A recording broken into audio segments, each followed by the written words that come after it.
एक केस वो होता है कि आप अगर डेंसर मीडियम में है और वहां से रेरर मीडियम की कोई चीज को देख रहे हैं, तो जब डेंसर वाला रेरर को देख रहा होगा और जब रेरर वाला डेंसर को देख रहा होगा, तो दोनों केस अलग अलग होते हैं।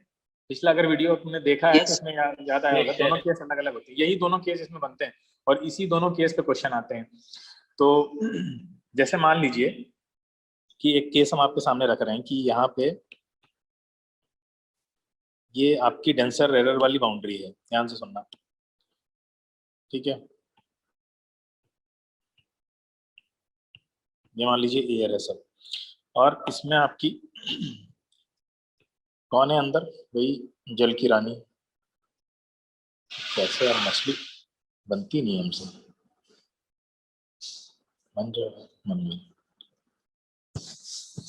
ठीक है। तो अब ये मछली है, ऊपर चिड़िया है, ठीक है। अब मान लो अगर आपसे पूछा जाए, ये क्वेश्चन क्या पूछ रहा है, पहले क्वेश्चन लिख देते हैं। क्वेश्चन पूछ रहा है find the apparent height, find the apparent height of bird, ठीक है, as क्वेश्चन आगे पूरा करेगा, as seen by fish, ठीक है। ये क्वेश्चन पूछ रहा है, मान लीजिए कि फिश देख रही है और ऑप्शन दे रखे हैं, ऑप्शन दे रखे हैं आपको। पहला ऑप्शन है 54 सेंटीमीटर, दूसरा ऑप्शन है 68 सेंटीमीटर, तीसरा ऑप्शन है 48 सेंटीमीटर, चौथा ऑप्शन है 72 सेंटीमीटर। बाकी जो डेटा दिया हुआ है वो भी हम बता देते हैं आपको। ये बर्ड है, ये यहाँ से यहाँ तक इसकी जो डिस्टेंस दे रखी है वो है आपकी 36 सेंटीमीटर, ठीक है। और फिश की जो दूरी दे रखी है आपकी नीचे की, वो दे रखी है आपको ये यहाँ से यहाँ तक, ये 24 है, ठीक है। एयर का रिफ्रैक्टिव इंडेक्स आप जानते हैं कितना होता है, 1 होता है। वाटर का रिफ्रैक्टिव इंडेक्स आप जानते हैं कितना होता है, 4/3 होता है या 1.33 होता है, तो सब आपको ऐसे ही याद है। चलिए बताइए, ट्राई करिए।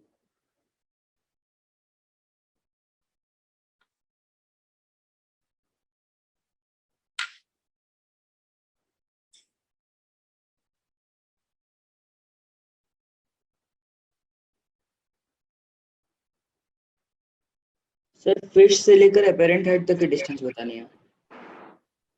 हाँ, apparent height of the bird as seen by fish, मतलब जब फिश बर्ड को देखेगी तो क्या होगी apparent height, हाइट वो बोलेंगे ना। जब कोई डेंसर वाला रेडर को देखता है तो डेप्थ नहीं बोलते हैं ना, लास्ट टाइम पे बताया था ना, हाइट बोलते हैं। Yes sir. और सर थोड़ा ऑप्शन डी 72 सेंटीमीटर। चलिए, एक किसका आंसर आया है, नाम बोलो बेटा। सर अर्पित। अर्पित का एक आंसर आ गया, और बच्चे देखें।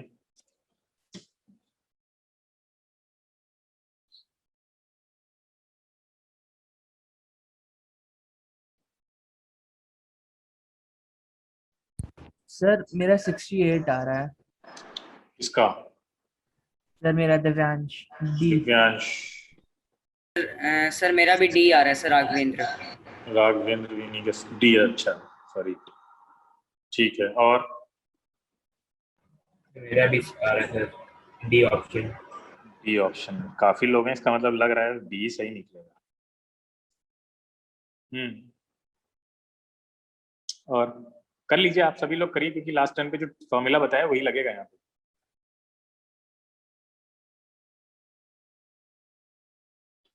और किसी बच्चे को अगर कोई डाउट है ना पिछले सेशंस का, वो भी आज पूछ लीजिए, अभी टेस्ट से पहले पहले।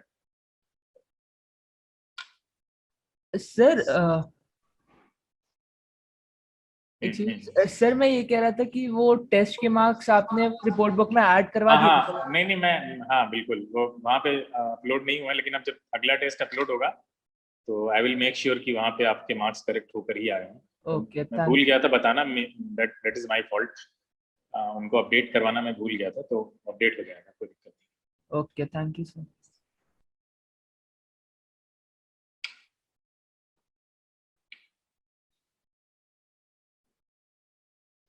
कोई और ट्राई कर रहा है या मैं करवाऊं फिर अब?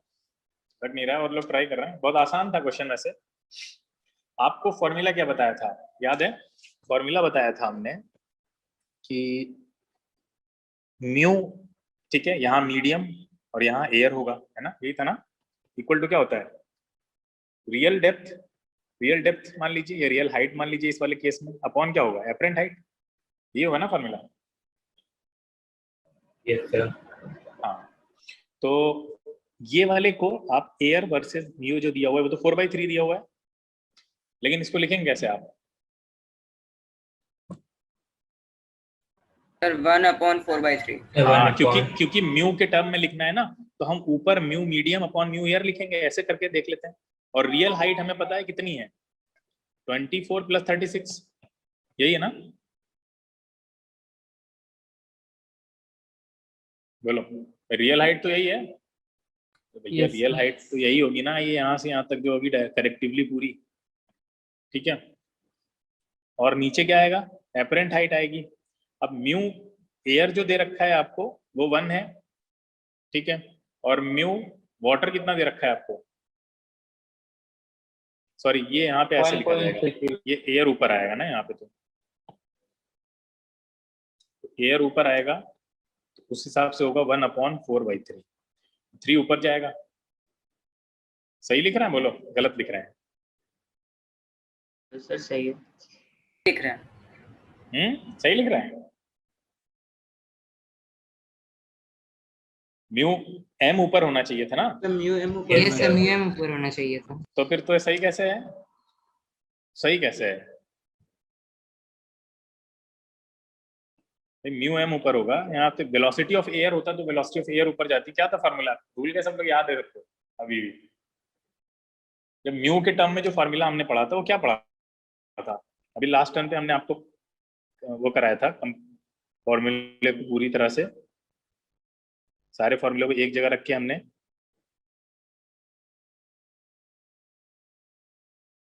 कहाँ गए,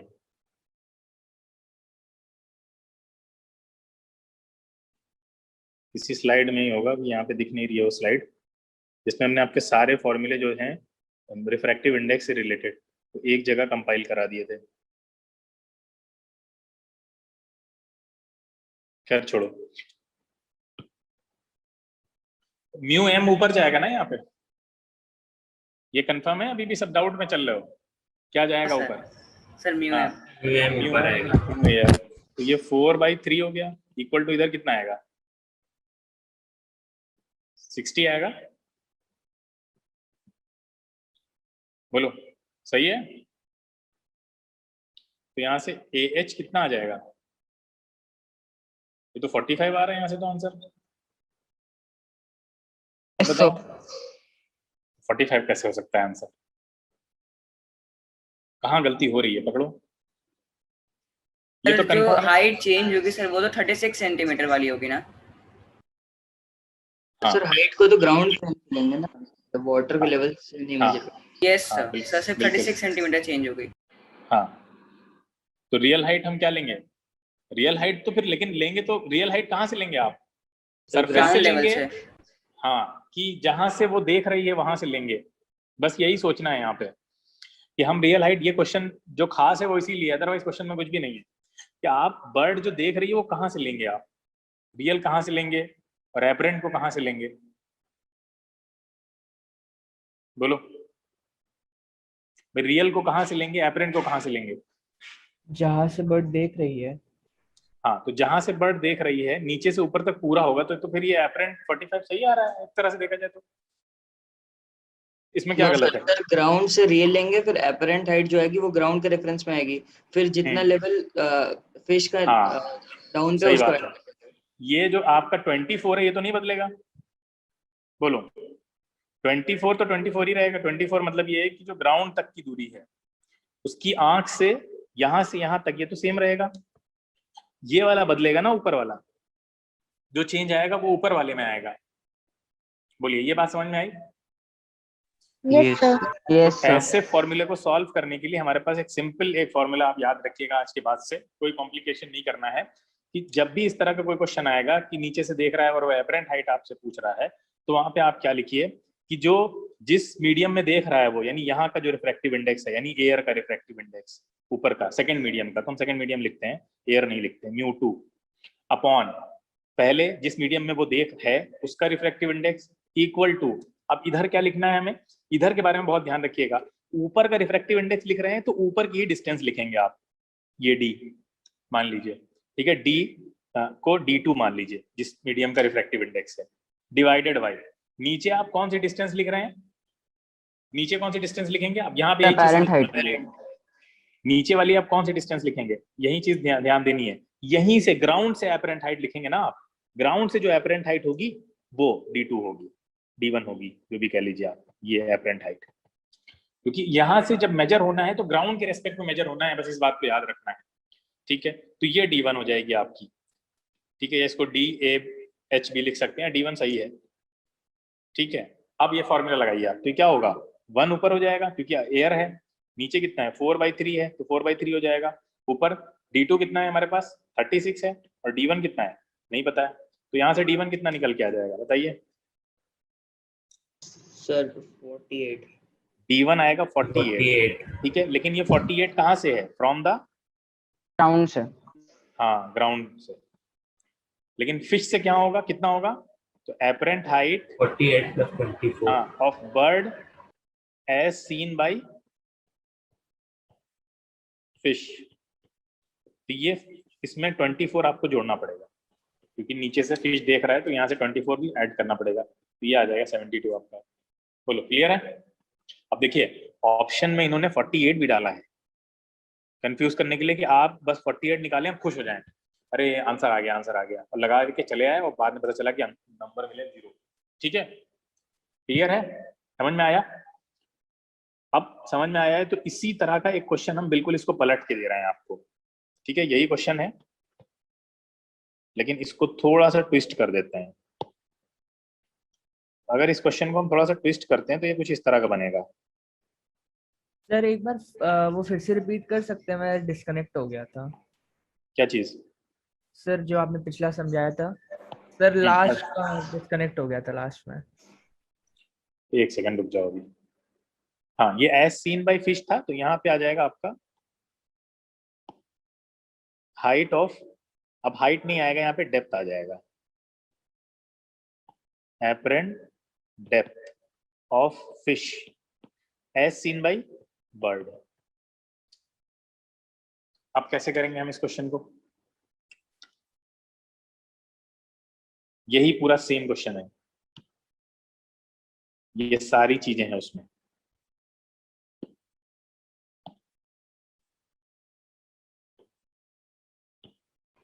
ये देखिए 54 मीटर 54 सेंटीमीटर।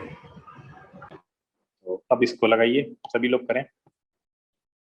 क्या बर्ड देख रही है, बर्ड देख रही है तो बर्ड क्या परसीव करेगी, क्या क्या आंसर आएगा। 54 सेंटीमीटर आ रहा है मेरा। 54 सेंटीमीटर सर 54। एक आंसर आएगा 54 का। और किसी बच्चे ने कुछ किया, निकाला। Sir 54 centimetre. सभी का 54 आ रहा है, क्या बात है। मेरा 68 आ रहा है। चलो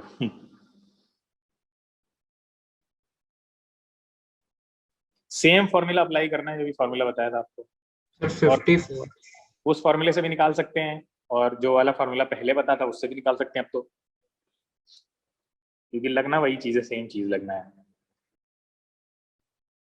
और ग्राउंड से ही मेजर करना है इस बार, फिर समझ गया ना।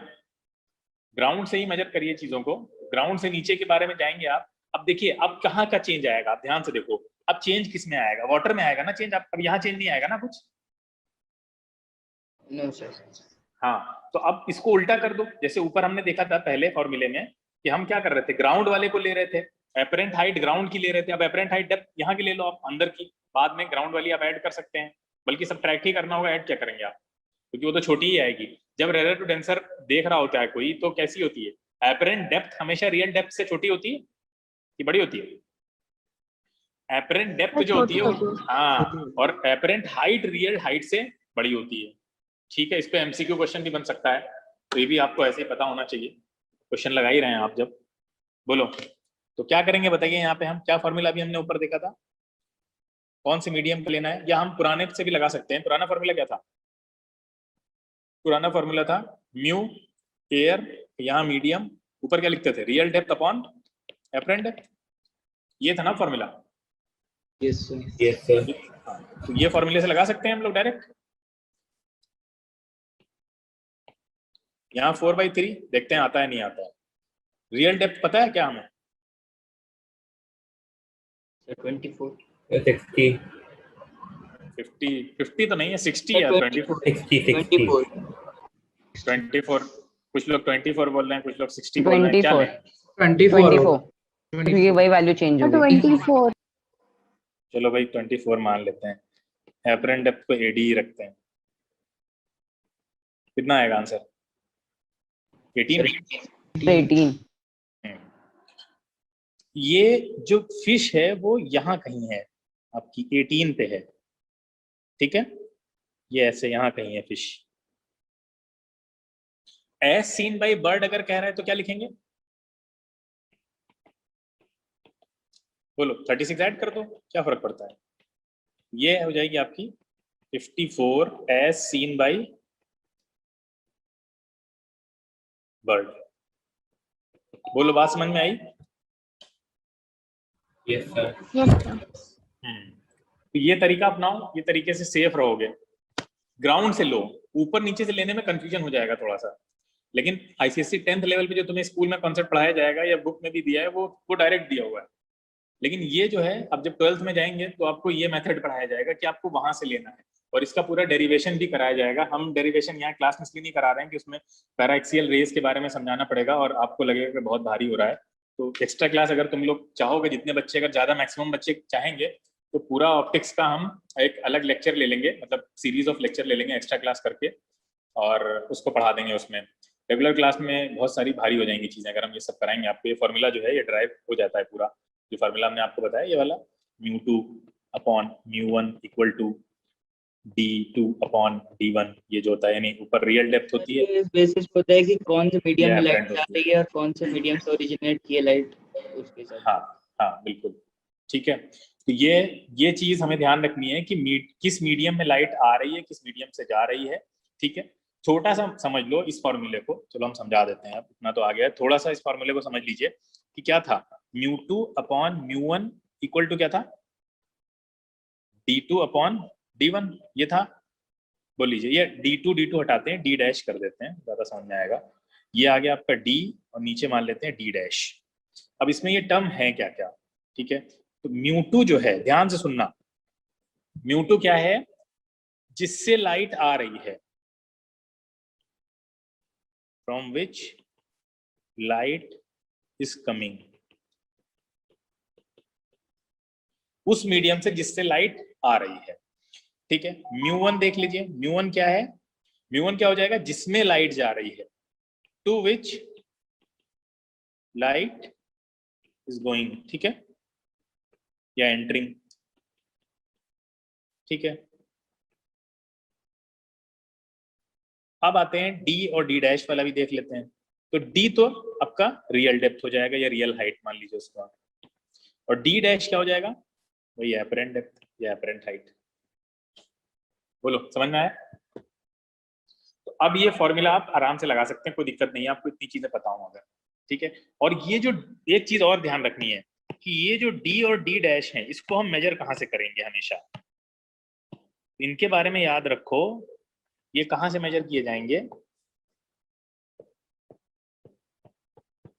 मेजर्ड ऑलवेज फ्रॉम, बोलो, ग्राउंड सरफेस। हाँ बस इनको सरफेस से लेना है। आपका कोई 10th लेवल का भी क्वेश्चन कभी गलत नहीं होगा जो इस एग्जाम में आने वाला है, इस तरह का क्वेश्चन, इसमें कंफ्यूजन हो जाता है, ठीक है। तो ये 2 क्वेश्चन थे, अच्छे क्वेश्चन थे जो मैंने करा दिए। और इसमें वही मैंने कहा, अगर आपको इसमें और डेप्थ में पढ़ना है तो आप लोग, ज़्यादा लोग अगर इंटरेस्टेड होंगे, तो जैसे पहले संडे को बैच चलता था, ऐसे हम संडे के अलावा भी चला सकते हैं, संडे को भी चला सकते हैं, वीक में एक दिन तो चला ही सकते हैं मिनिमम, या एक से ज़्यादा भी चला सकते हैं। तो ये रिफ्रैक्शन एट प्लेन सरफेस आपका कंप्लीट हो चुका है, और इसमें जितना भी सिलेबस में था उससे ज़्यादा चीज़ें आपको करा दी गई हैं। अब हम लोग लेंस स्टार्ट करेंगे अगले वीक से। अगर किसी बच्चे को इसमें कोई डाउट है, पहली बात तो वो रिकॉर्डिंग देखे सारी, रिकॉर्डिंग से डाउट क्लियर नहीं होता है then do let me know, I will arrange a separate doubt class for that. ठीक है, सभी कोई भी बच्चा हेजिटेट ना करे, किसी भी तरह की किसी बच्चे को कोई प्रॉब्लम आ रही है तो आप मुझे बताइए, ठीक है, वो प्रॉब्लम आपकी दूर की जाएगी। और एलएमएस के रिगार्डिंग मैं आपको बता दूं कि एलएमएस अभी जो है वो अंडर मेंटेनेंस है, क्योंकि उसमें कुछ हैकिंग वैकिंग वगैरह हो गई है, कोई दिक्कत हो गई है इस तरह की, तो उसको फिर से नए सिरे से बनाया जा रहा है। ठीक है, कुछ प्रॉब्लम आ गई है, बहुत बड़ी प्रॉब्लम, तो हो सकता है पूरे वीडियोस फिर से अपलोड हो, सब कुछ पूरा स्क्रैच से होगा तो थोड़ा टाइम लगेगा। लेकिन आपको आपका जो रिवीजन प्रोसेस है वो रुकनी नहीं चाहिए। उसके लिए क्या है, आप मुझे जो भी लेक्चर आपको चाहिए, जिस भी सब्जेक्ट का चाहिए, मैथ्स का चाहिए और या बायो का चाहिए, किसी भी जिसके अलावा भी चाहिए, तो आप मुझे बताइए, मुझे एक्सेस है और मैं आपको यूट्यूब का लिंक शेयर कर दूंगा। ठीक है, बाकी टीचर्स नहीं कर पाएंगे उसका लिंक, तो आप मुझे बताइए जो टॉपिक पर्टिकुलर टॉपिक चाहिए आप मुझे बताइएगा, मैं यूट्यूब से उसका लिंक शेयर कर दूंगा। तो जब तक अभी एलएमएस इस तरह की कंडीशन में है, पूरी तरह से सही नहीं हो रहा है, तो तब तक आपको कोई इशू नहीं आने वाला है। आपको लेक्चर्स प्रॉपर या विकास सर को आप भेज दीजिएगा या मुझे भेज दीजिएगा। ठीक है, दोनों में से किसी को आप मैसेज कर सकते हैं, लेकिन पर्टिकुलर टॉपिक जो आपको चाहिए वो टॉपिक सर्च करके यूट्यूब में प्लेलिस्ट से आपको भेज दिया जाएगा। ठीक है, तो एलएमएस अभी कुछ टाइम के लिए प्रॉब्लम में रहेगा। सर यूट्यूब वाले चैनल पे सारे टॉपिक्स अवेलेबल हैं? हाँ, सारे टॉपिक्स अवेलेबल। ओके, सब नहीं भेज सकते हैं, जिनको उसका एक्सेस है, जो एडमिन है उस पर वो भेज सकते हैं, सब लोग नहीं भेज सकते उसके लेक्चर्स को, और वो मल्टीपल टाइम्स फॉरवर्ड होता भी नहीं है, आगे जाके अनलिस्टेड होता है वीडियो। कुछ टाइम के बाद वो लिंक जो है वो इनएक्टिव हो जाएगा, लेकिन एडमिन जो आपको लिंक भेजेगा वो लिंक आपके पास रहेगा, जब भी आप चाहें देख सकते हैं। उसको फॉरवर्ड मत करना, इतना तो आप भरोसा के ऊपर किया जा सकता है कि आप उसको ज्यादा फॉरवर्ड नहीं करेंगे इधर उधर। ठीक है, यस। कोई क्वेश्चन, किसी बच्चे का कोई क्वेश्चन हो तो पूछ लो अभी, फिर हम टेस्ट स्टार्ट करते हैं। फिर हम सर ऑप्टिकल डेंसिटी वो फिर से लगा दीजिए। अच्छा, ऑप्टिकल डेंसिटी बेटा क्या है, कुछ नहीं है, जो जैसे मास डेंसिटी होती है उसी टाइप से एक ऑप्टिकल डेंसिटी होती है जो लाइट के लिए प्रॉब्लम क्रिएट करती है। अगर मास डेंसिटी बढ़ जाए तो हम उस मीडियम में नहीं चल पाएंगे। ठीक है, तो इसी तरह से अगर ऑप्टिकल डेंसिटी ज्यादा है, इसका मतलब वहां पे लाइट को चलने में दिक्कत हो रही है, उस मीडियम में लाइट को ट्रेवल करने में प्रॉब्लम आ रही है। समझ में आई बात? तो अगर लाइट को चलने में दिक्कत आ रही है तो उस वहां पे इसका मतलब ऑप्टिकल डेंसिटी ज्यादा है, और हमें चलने में दिक्कत आ रही है इसका मतलब मास डेंसिटी ज्यादा है। बस ये दो टर्म है, आपको याद रखने हैं। ठीक है, ऑप्टिकल डेंसिटी यानी उसमें ऐसा मीडियम जिस मीडियम में लाइट को चलने में दिक्कत आ रही है उसको बोलेंगे ऑप्टिकली डेंसर, उसकी ऑप्टिकल डेंसिटी ज्यादा है, इसलिए लाइट को वहां पे दिक्कत हो रही है। ऑप्टिकल डेंसिटी ज्यादा है तो उसका रिफ्रैक्टिव इंडेक्स भी ज्यादा होगा, जो कि ऑप्टिकल डेंसिटी को मेजर करता है एक तरह से, या ये कह लीजिए लाइट की बेंडिंग को मेजर करता है, जो भी बोल लीजिए एक ही बात है।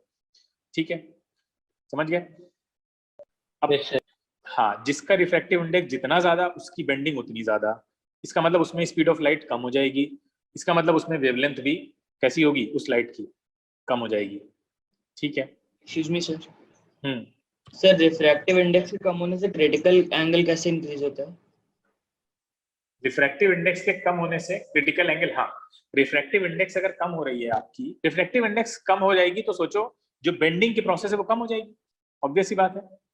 yes. अगर रिफ्रैक्टिव इंडेक्स कम हो जाएगी तो बेंडिंग कम हो जाएगी, और बेंडिंग कम हो जाएगी तो क्या होता है, जब कोई ऑब्जेक्ट रेयर टू डेंसर जा रहा है, तो यहीं पे समझ लेते हैं, ये आपका नॉर्मल हो गया, तो ये डेंसर है, ये रेयर मीडियम है। क्रिटिकल एंगल का सारा खेल आपका डेंसर टू रेयर जाने में ही होता है, आपको पता है। अब सोचो यहाँ से जा रहा है, यहाँ से जा रहा है, तो जितना ज्यादा ये डेंसर मीडियम होगा, एंगल ऑफ रिफ्रैक्शन उतना ज्यादा ऐसा बनेगा ना, अवे फ्रॉम द नॉर्मल। ये तो समझ में आ रही बात। तो नीचे वाला मीडियम जितना ज्यादा डेंसर होगा तो आपको जो एंगल ऑफ इंसिडेंस है वो थोड़ा ही बढ़ाएंगे आप, वो ये यहाँ आ जाएगा, कूद के ग्रेजिंग इमरजेंस पे आ जाएगा ना। यस सर, जल्दी डाउन हो जाएगा, ऑब्वियस सी बात है, नीचे जल्दी डाउन हो जाएगा ज्यादा मीडियम अगर डेंसर है। तो इसीलिए अगर इस मीडियम की सेकंड मीडियम की आप डेंसिटी को कम करते चले जाते हैं तो नीचे आने में थोड़ा टाइम लगेगा ना पहले के कंपैरिजन में। Yes sir. हाँ, तो ऑब्वियस सी बात है, फिर इधर क्रिटिकल एंगल बढ़ता चला जाएगा। पहले मान लीजिए 30 पे ही ये नीचे आ जा रहा था, अब आपको 30 से ज्यादा बढ़ाना पड़ेगा। यहाँ कहीं मान लीजिए यही काम 45 पे होने लगेगा अगर आपने डेंसिटी कम कर दी। समझ गए? Yes sir. ये है रोल। और कोई क्वेश्चन किसी का? अच्छा, कल हमने एक कलरफुल वर्ड का वीडियो शेयर किया था, सीबीएसई बोर्ड का है वो, कुछ देखा आपने सबने? वीडियो देखी? उसमें आपको उस पे फ्यूचर वीडियोस भी आपके हम शेयर कर देंगे, क्योंकि उनके सिलेबस में काफी सारी चीजें इस तरह की हैं और उसमें एनिमेटेड हमारे पास था तो हमने उसको पढ़ाया, तो इसलिए शेयर कर दिया था कि आपके यहाँ वो इतना डेप्थ में है नहीं, तो आप उसको देख के उसको कवर कर सकते हैं। अगर कोई डाउट होगा तो हम डाउट क्लास में उसको डिस्कस कर लेंगे। उस पर अलग से क्लास शेड्यूल करें तो और टाइम लगेगा, आपका भी कंपेरेटिव एग्जाम भी आने वाला है जुलाई में, तो हम क्या करेंगे, अपना जो लेंस है उसको कवर करेंगे और फिर इसके टेस्ट करवा लेंगे, वो ज्यादा आपके लिए बेनिफिशियल है। इसलिए मैंने ये वीडियो शेयर किया था, तो उसको आप देखेंगे तो आपको काफी हेल्प मिलेगी। इवन आप अगर refractive index total internal reflection TIR और क्रिटिकल एंगल में भी दिक्कत हुई होगी, तो कल वीडियो अगर आपने देखा होगा तो उसमें और अच्छे से, पूरा एनिमेटेड है वो, उसमें और अच्छे से समझ में आया होगा। ट्विंकलिंग ऑफ स्टार उसमें कवर्ड है, स्कैटरिंग ऑफ लाइट का भी बनेगा, उसका भी हम शेयर कर देंगे जैसे ही वो अपलोड करेंगे उसको। तो ये आप कवर करते जाएंगे पैरेलली सारे टॉपिक, और अगली बार से हम लोग क्या करेंगे, लेंस स्टार्ट कर देंगे। हाँ, ये हमें कवर करने का इरादा है कि जो आई वाला पोर्शन है, ह्यूमन आई से रिलेटेड जो मायोपिया, हाइपरमेट्रोपिया, ये सारी चीजें हैं, ये हम आपको कराएंगे। ये ICSE बोर्ड में नहीं है, लेकिन ये NTSC के लिए बहुत ज्यादा इंपॉर्टेंट है। NTSC पूछता है, क्योंकि NTSC का सारा लेना देना होता है आपका साइंस से। तो फिजिक्स आपको पूरी कवर करनी पड़ेगी। NCERT वाली भी फिजिक्स आपको आनी चाहिए, और ICSE बोर्ड में तो है। मैक्सिमम चीजें ICSE बोर्ड ने कवर कर रखी हैं, लेकिन कुछ चीजें हैं अभी भी जो वो बायो में पढ़ा देते हैं। जैसे आई वाला चैप्टर पूरा बायो में होगा आपके यहाँ, है ना, 10th बायो में होगा। yes, तो वो फिजिक्स में नहीं पढ़ाते हैं, लेकिन यहाँ फिजिक्स में पढ़ना जरूरी है, और फिजिक्स के नजरिए से पढ़ना जरूरी है। वो भी हम टाइम टू टाइम शेयर करते रहेंगे, तो जो बच्चे देखेंगे उसको भी, मैंने देखा 50% ज्यादा लोगों ने देखा नहीं है। मतलब जो वीडियो शेयर होता है ना, वो मुझे पता होता है कितने लोगों ने देखा है उसको। तो अब ये ना सोचिए कि सर को पता नहीं चलेगा कि हम देखें चाहे ना देखें, तो मुझे पता चल रहा है कितने बच्चे उसको देख रहे हैं रेगुलरली, क्योंकि ये सब चीजें हमें हेल्प करेंगी जब NTSC का बैच हम फॉर्म करेंगे। क्यों, पता चलता है कौन कितना सीरियस है, कौन कितना DPP टाइम पे कर रहा है, कितनी जल्दी लोग बच्चे कर रहे हैं, ये भी काउंट होता है। मतलब ये ना सोचो कि जो बच्चे जल्दी कर रहे हैं उनको कोई इसका बेनिफिट नहीं मिलेगा, बिल्कुल मिलेगा। सच हर चीज काउंट हो रही है, क्योंकि अब तो हर चीज रडार पे है ना, आप कब भेज रहे हैं उसका टाइमिंग भी आ जाता है, वहां पे हर चीज आ जाती है। तो वो सब चीजें हेल्प करती हैं हमें कि हम किन बच्चों पर ज्यादा मेहनत करें, कौन बच्चे हैं जो आउटपुट बिल्कुल दे रहे हैं, बहुत तैयार हैं कि उनके ऊपर मेहनत की जाए। तो वो बोर्ड में भी अच्छा करेंगे और बाकी कॉम्पिटेटिव एग्जाम्स में अच्छा करेंगे, और उनका एक पॉजिटिव एटीट्यूड डेवलप होगा आगे के लिए, फ्यूचर के लिए, उनके लिए। क्योंकि ये फाउंडेशन है, ये 10th जो है आपका, ये जितना अच्छा जाएगा आप आगे KVPY के लिए उतने तैयार हो रहे हैं। KVPY या आगे जितने भी एग्जाम्स होते हैं इस तरह के कॉम्पिटेटिव एग्जाम्स होते हैं, और इनडायरेक्टली आप JEE और NEET वगैरह इन सब के लिए तैयार हो रहे हैं। तो अभी से तैयारी जो बच्चा कर रहा है, मेंटल फ्रेम में आ गया है, वो सही डायरेक्शन में जा रहा है। जो अभी सो रहे हैं बैठ के, लापरवाही कर रहे हैं, वो अपने लिए आगे के लिए दिक्कत खड़ी कर रहे हैं, 12th के बाद कोचिंग पकड़ेंगे कोई ना कोई, और फिर वो रगड़ेंगे 1 साल 2 साल, उसके बाद क्या होगा किसी को नहीं पता है। फिर 2 साल रगड़ने के बाद भी वो अगर नहीं हुआ, वहाँ पे भी आप लापरवाह रहे, क्योंकि पढ़ाया तो यही सब जाएगा वहाँ पे, जो अभी आप नहीं पढ़ रहे हैं सीरियसली, 10th 11th 12th यही सारी चीजें हैं। तो क्या होगा फिर, आप कोई और सेकंड ऑप्शन अपना जो बैकअप आपने बनाया होगा करियर के लिए, वही चूज कर लेंगे, और शांति से सारी जिंदगी अफसोस करेंगे कि काश मैंने मेहनत की होती तो आज मैं भी वहां पे होता जहाँ मेरे बाकी दोस्त हैं। तो ये सारी चीजें होती हैं, बहुत एम्बेरसमेंट होता है अगर आप वो नहीं कर पाते हैं जो आपने सोचा होता है। सारी जिंदगी का एम्बेरसमेंट होता है। जो माइलस्टोन आपने बनाया उसको आप अपनी लापरवाही की वजह से, मतलब आपने मेहनत की उसके बाद भी नहीं हुआ, तो दैट इज अलग अदर प्रॉब्लम, ठीक है, उसमें कोई दिक्कत नहीं है। उसके लिए मायूस भी नहीं होना चाहिए कि हमने अपना 100% दिया। लेकिन अगर आप लापरवाही कर रहे हैं, आपको पता है कि अगर मैं मेहनत करता तो मेरा निकल जाता, तो ये जो आपको आपके अंदर इंफीरियोरिटी कॉम्प्लेक्स आ जाएगा ना, ये आपको जीने नहीं देगा आगे। बहुत बहुत दिक्कत होगी, लोगों से मिलना आप बंद कर देंगे। लोग वही पूछेंगे क्या हुआ भाई, तुम तैयारी कर रहे थे, कहाँ क्या कर रहे हो आजकल, बताते हुए बड़ी शर्म आएगी आपको, बहुत खराब लगेगा कि मैं क्या कर रहा हूँ। ये सब चीजें सोचिए, अगर आप सोचेंगे ना तो मेहनत के लिए आपको मोटिवेट कर देंगे, आपके अंदर जोश भर देंगे कि नहीं यार कल को मतलब सक्सेस मिलेगी तो किसको मिलेगी, मुझे ही मिलेगी। हर एक से बताने में आपको ही बहुत ज्यादा प्राउड महसूस होगा कि मैं कहाँ हूँ, मैं क्या कर रहा हूँ, कहाँ पे पढ़ाई कर रहा हूँ। तो चीजें सोचो, यही साल है तुम्हारे लिए, ये 3 साल हैं आगे के। 10th सबसे ज्यादा इंपॉर्टेंट, उसके बाद 11th, उसके बाद 12th। लापरवाही मत करिए। अभी जितना इन्वेस्टमेंट जितना ज्यादा आप कर सकते हैं, जितना आपके अंदर, किसी को नहीं बोलेंगे कि तुम 10 घंटे 15 घंटे बैठो। हमने आपको एक तरीका बताया था ना पढ़ने का, बोलो किसी को याद है? वो तरीका लगा, Pomodoro technique. Yes sir. Pomodoro technique तो एक मतलब वो है, मतलब उसके अलावा हमने एक तरीका बताया था सर ब्रेक्स ले लेके पढ़ना है। हाँ, उसके अलावा भी एक चीज बताई थी, मतलब मेन चीज पे कोई आ ही नहीं रहा है। यस सर, एक थ्योरम कंप्लीट करना है, टारगेट लेना कि एक दिन में इतने टारगेट थ्योरम लेकर पढ़ना है। आपको घंटे से नहीं पढ़ना है, आपको टॉपिक वाइज पढ़ना है। मतलब आप अगर आधे घंटा बैठे हैं, आप तो आधे घंटा या 15 मिनट बैठे, आपने क्या किया 15 मिनट में? क्या आप अपनी डायरी पे ये चीज लिखते हैं कि मैंने 15 मिनट में पिछले क्या किया? देखिएगा, आप जब लिखने बैठेंगे तो आपको आइडिया हो जाएगा कि आपने कितना टाइम वेस्ट किया, कि कितना टाइम पढ़ा है, कौन सा कॉन्सेप्ट आपको क्लियर हुआ। इस तरह पढ़ाई करनी है। अगर इस तरह पढ़ाई करेंगे तो बहुत 5 घंटे में ही आप, जो लड़का 10 घंटे बैठा होगा किताब लिए, उससे ज्यादा पढ़ाई कर लेंगे, क्योंकि वो तो टाइम देख के पढ़ाई कर रहा है। कि इतनी देर मैंने पढ़ा। आपको ये नहीं दिखाना है कि मैंने इतनी देर पढ़ा, आपको ये देखना है कि हमने इतना पढ़ा। समझ रहे ना, फर्क है ना दोनों में, इतनी देर पढ़ा और इतना पढ़ा, इन दोनों में फर्क है। तो आपको इतना पढ़ा वाला मामला रखना है अपने साथ कि मैंने आज फिजिक्स में इतने कॉन्सेप्ट कवर किए, मैथ्स में इतने कवर किए। वो कितने भी कम हो सकते हैं, लेकिन वो साइजेबल अमाउंट में होने चाहिए कि आप कह सकें अपने आप से कि ये मुझे आता है। यानी अगर कोई अभी मुझसे पूछ ले तो मैं अभी करके दिखा दूंगा। आता है का मतलब ये होता है, ठीक है। इस तरह पढ़ाई करेंगे तो आपको फायदा होने वाला है। अदरवाइज आप बेवकूफ बना रहे हैं अपने आप को, घर वालों को, कि आप बैठे हुए हैं टेबल पे पढ़ रहे हैं, रात में जग के पढ़ रहे हैं 2-3 बजे तक। आजकल मैं देख रहा हूँ कि काफी बच्चे हैं जो रात में 3-3 बजे तक जग रहे हैं, और उसके बाद उनके जब डीपीपीज आती हैं कवर होकर तो पता चलता है कि वो कितने बजे भेज रहे हैं। आजकल आप लोग क्या स्कूल की क्लास नहीं करते क्या? आप लोग इतनी बजे तक जागते रहते हो तुम लोग? हैं, आदत पड़ गई है। मतलब उड़ जाते हो सुबह? यस यस तो क्लास, सर। इसका मतलब है मतलब सुबह की क्लास में सोते होगे फिर तुम लोग, क्लास स्कूल की क्लास में आराम नहीं से। Sir. No sir. No sir. अच्छा, हाँ इसलिए बहुत अच्छी बात है। तो 4 घंटे 3 घंटे सोकर भी आप पूरी क्लास कर लेते हैं स्कूल की क्लास के बाद। एक बात याद रखो, पिछले साल भी मैंने शायद ये बात कही थी तुम लोगों से, अगर आप 8 या 9 घंटे की नींद नहीं ले रहे हैं, पता नहीं बताई थी तुम लोगों को, शायद नहीं बताई थी, अगर आप 8-9 घंटे की नींद नहीं ले रहे हैं, बल्कि 9 घंटा तो आप जरूर सोइए, 8 से 9 घंटा मिनिमम हम बता रहे हैं। मैक्सिमम ये ना ले लेना कि उठा के आप 14-15 घंटे सो जाएं। यानी आप कम से कम 8-9 घंटे की नींद जरूर लीजिए। अगर आप नहीं ले रहे हैं, इसके ऊपर साइंटिफिक रिसर्च हो चुकी है कि आपकी मेमोरी तभी बनती है जब आप सोते हैं, ठीक है। और आप चाहते हैं ना कि आप जितना याद कर रहे हैं, पढ़ रहे हैं, सब मेमोरी में जाए, नहीं चाहते हो? चाहते हैं सभी लोग। अगर मेमोरी में नहीं गया तो सब दिक्कत हो जाएगी, बहुत दिक्कत हो जाएगी, भूलने लगेंगे। तो मेमोरी याद रखो तब बनती है जब आप सो रहे होते हैं।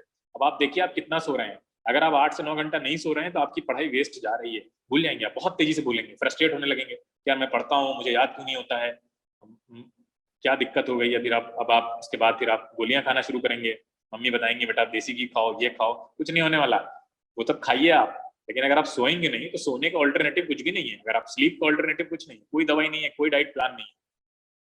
8 से 9 घंटे आपको सोना है। अब वो एक साथ भी सो सकते हैं आप, टुकड़ों में सो जाइए आप, लेकिन पूरे 24 आवर्स में अगर 8-9 घंटे की नींद ट्रैक करके लीजिए, और साउंड स्लीप, वो भी बहुत ज्यादा परेशान करने वाली नहीं। अगर आप चाहते हैं कि आप जितना पढ़ते हैं वो आपको मैक्सिमम अमाउंट ऑफ दैट आपको आपके अंदर रिटेन रहे, अगर रिटेनिंग पावर बढ़ानी है तो सोना शुरू करिए 8 से 9 घंटे, कोई ऑल्टरनेटिव नहीं है, कुछ नहीं। और साथ में मेडिटेशन भी करिए, जो हमने बताया था आपको स्कूल में, जब याद होगा, ठीक है। अब मेरी क्लास में कोई बच्चा मेडिटेशन नहीं करेगा इस तरह आंख बंद करके, लेकिन फायदा है, घर पे तो करिए कम से कम, ठीक है। मेडिटेशन को भी ऐड कर लीजिए, 10 मिनट 15 मिनट करिए, ज्यादा नहीं, दिक्कत होती है आपको। उस दिन तो आप लोग काफी देर कर ले गए थे, आप ऐसे बढ़ाइए टाइम, 15 मिनट 20 मिनट। कोई कंटिन्यू करता है उस दिन के बाद से? किसी ने कुछ कंटिन्यू किया उसको? कुछ थोड़ी बहुत देर के लिए किया नहीं होगा, वैसे बहुत मुश्किल है उसको रूटीन में लाना, बहुत मुश्किल है। लेकिन ये सब चीजें हैं, आप सोइए, मेडिटेशन कीजिए डेली 10-15 मिनट का, आपकी रिटेनिंग पावर बहुत बढ़ जाएगी और आप बहुत अच्छा करेंगे। रिटेनिंग से ही सब कुछ होता है, भूलने ना चीजों को तो क्या दिक्कत है। सोइए, सोना कम मत करो, अगर सो कम रहे हैं आप तो आपकी एफिशिएंसी कम हो जाएगी, बहुत कम हो जाएगी। चलिए फिर ठीक।